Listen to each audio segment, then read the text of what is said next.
Hey, Daily Dose. This is Pastor Larry here with Bonus Monday. A look back at something from this last weekend's message. And we were in Revelation chapter 13. And one of the things I tried to highlight was that the whole understanding of the beast from the sea, the beast from the earth, the mark of the beast, the 666, that its whole purpose was for us to understand hard things are going to come, and what we are being called to and what we desperately need as Jesus followers is patient endurance and faithfulness, whether things are making sense to us or they're not.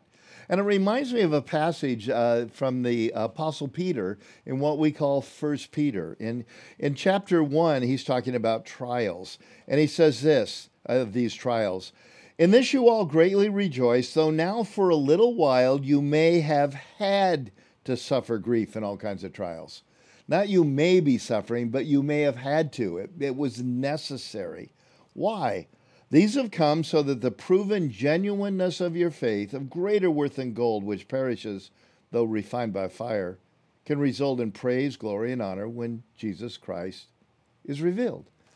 Here's what he's saying. Some of the trials we have to go through because there's no other way to prove whether the faith we have is genuine or bogus. You know, we used to go down to Mexico a whole lot every single year and spend some time in Cabo. And we used to joke about the best junk on the beach, where guys would be coming up and they'd have whatever it is they were selling you.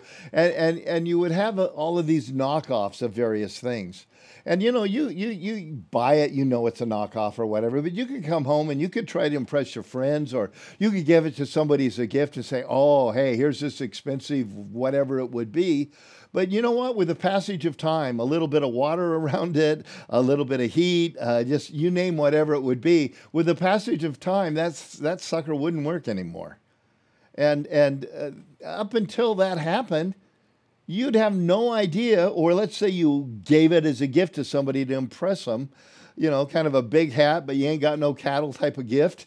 They'd be quite happy with it, and you'd look really pretty good. And then suddenly, it takes a test to be able to tell the difference between the real and the bogus. When engineers are building something, they put stuff through a stress test, not to see if they can break it, but to prove it's as labeled, it's as strong as it's supposed to be.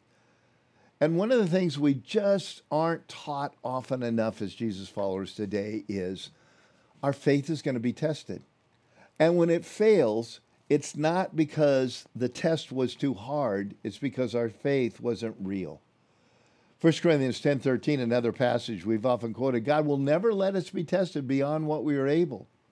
And with every test will provide a way of escape." Every single trial you and I go through is always a trial that can be endured if we have patient endurance and we have faithfulness.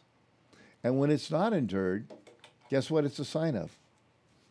We just might be the best junk on the beach instead of the real deal.